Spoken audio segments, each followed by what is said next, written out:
ఆంధ్రప్రదేశ్లో తాజా రాజకీయ పరిణామాలు. ఆంధ్రప్రదేశ్లో వైఎస్ఆర్ కాంగ్రెస్ పార్టీ, తెలుగుదేశం పార్టీకి సంబంధించిన నాయకుల మధ్య మాటల దాడి, ఇళ్లపైన దాడులు, విధ్వంసాలు, ఫ్లెక్సీలు, లడ్డూ వివాదం, వీటన్నిటికి సంబంధించి మనతో మాట్లాడడానికి జనసేన పార్టీ నాయకురాలు, సీనియర్ అడ్వకేట్ రజనీ గారు మనతో పాటు లైవ్లో జాయిన్ అవుతున్నారు. మేడం నమస్తే. ఆడియో రావట్లేదు. రజనీ గారు నమస్తే. మ్యూట్లో ఉన్నట్టున్నారు ఒకసారి. సార్ నమస్తే అండి. ఆడిబుల్. నమస్తే. ఎలా ఉన్నారు రజనీ గారు?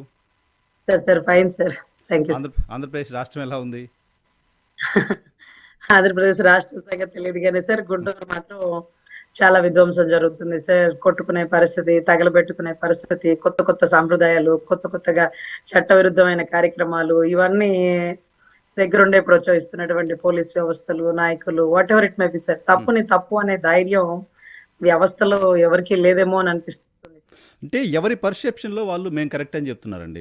వాళ్ళు ఫ్లెక్సీలు కట్టడానికి సమర్థించుకుంటున్నారు, వీళ్ళు ఫ్లెక్సీల దగ్గర ఆందోళన చేయడానికి పోవడానికి సమర్థించుకుంటున్నారు, అసలు ఆందోళన చేయడానికి మేము అక్కడికి పోలేదన్నారు. ఎవరు కరెక్టు? ఆంధ్రప్రదేశ్ అంటే కేవలం రెండు పార్టీల మధ్య గొడవలేనా? ఆంధ్రప్రదేశ్ ప్రజలు కాదా? పర్టికులర్గా గుంటూరులో పరిస్థితి ఏంటి చెప్పండి సార్. అది ఆ ఫ్లెక్సీ కట్టడం అనేది ఎంత చట్ట విరుద్ధం అనేది కట్టే వాళ్ళకి తెలుసు, కట్టించే వాళ్ళకి తెలుసు, మున్సిపాలిటీ వాళ్ళకి తెలుసు, అక్కడ ఉండే ఎస్పీ గారికి తెలుసు సార్.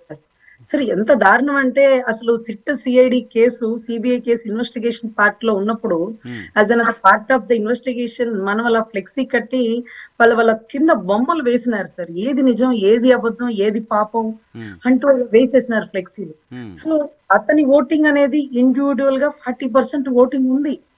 ఆ ఓటింగ్ ఉన్న వాళ్ళకి ఎదుగు చూడు మా అన్నను అలా చూపిస్తారా, ఎవడ్రా మీరు అంటూ వాళ్ళు తిరగబడతారు. అవును మేము ఇలాగే చేస్తాం, మేము ప్రభుత్వంలో ఉన్నామంటూ వీళ్ళు ఇలాగే చిత్ర విచిత్రంగా ఫ్లెక్సీలు కట్టడం.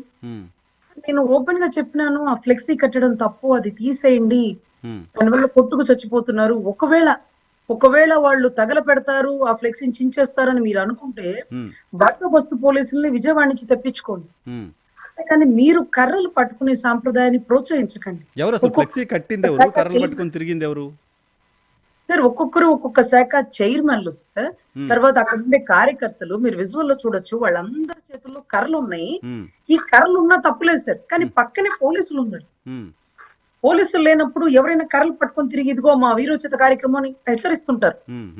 దగ్గర కూడా గొడవలు వచ్చినప్పుడు ఆ కర్ర తీసుకొని ఒకళ్ళ మీదకి ఒకళ్ళు వస్తారు, కానీ పోలీసులు రాగానే ఆ కర్రలు కింద పడేసి పారిపోతారు.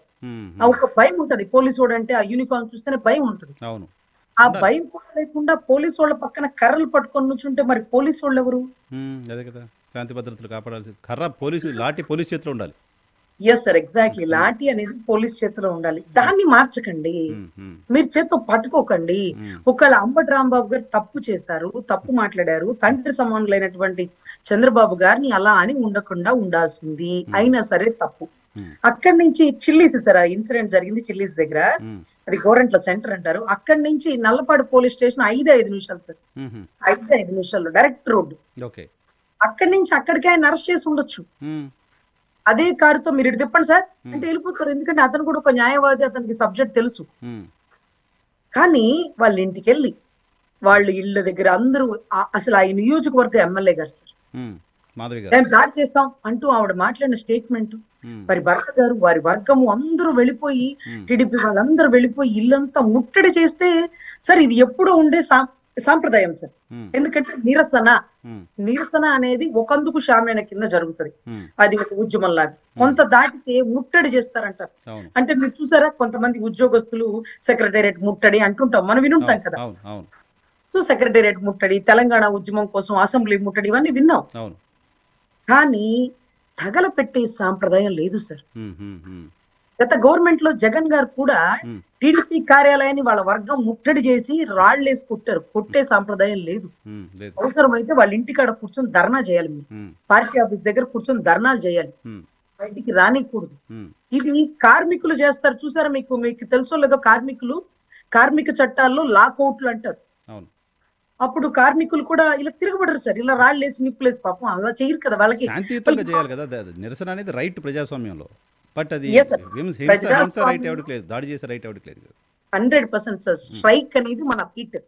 అది కార్మికులు, ఏమీ తెలియని చదువుకోని కార్మికులు కూడా ఆ ఫ్యాక్టరీ ముందు కూర్చొని ధర్నా చేస్తూ, కార్మికులు ఆ ఫ్యాక్టరీ ఓపెన్ అవ్వకుండా ధర్నా చేస్తారు.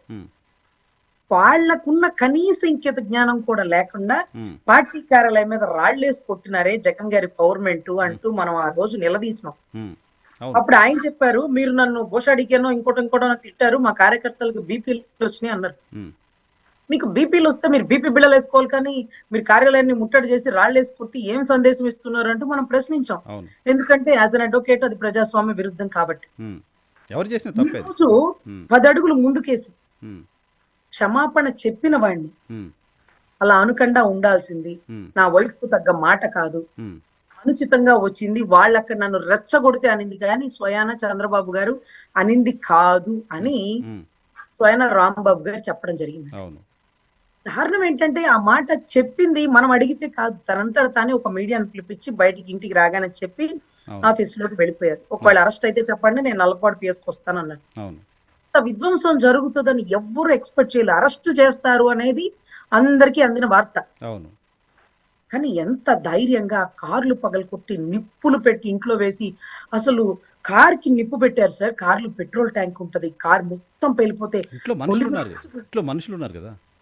పోలీసులు చచ్చిపోయి ఉండేవాళ్ళు సార్. ఆ, పోలీసులు ప్రాణాలకు తెగించి దాన్ని ఆర్పే ప్రయత్నం చేస్తున్నారు, తగలబెట్టే ప్రయత్నం ఇంకొకళ్ళు చేస్తున్నారు. ఉమ్, వాళ్ళ మాట అసలు వినట్లేదు సార్. ఉమ్, ఉమ్, ఉమ్, ఉమ్, పోలీసులు ఫెయిల్ అయ్యారు అనే దానికంటే పోలీసుల మీద వీళ్ళు పెత్తనం చేస్తున్నారు అంటే పాపం వాళ్ళు కూడా ఊపిరి పీల్చుకుంటారు. ఉమ్, అందరూ మమ్మల్ని అంటున్నారు మేడం, మాదేమన్నా ఉందా, మమ్మల్ని ఏమన్నా చేయనిస్తారా, ఉమ్, తక్కువ మాట్లాడితే ఇసిరి గాల్లో వేసి నల్లమల అడవుల్లో ట్రాన్స్ఫర్లు వేస్తారు ఉమ్.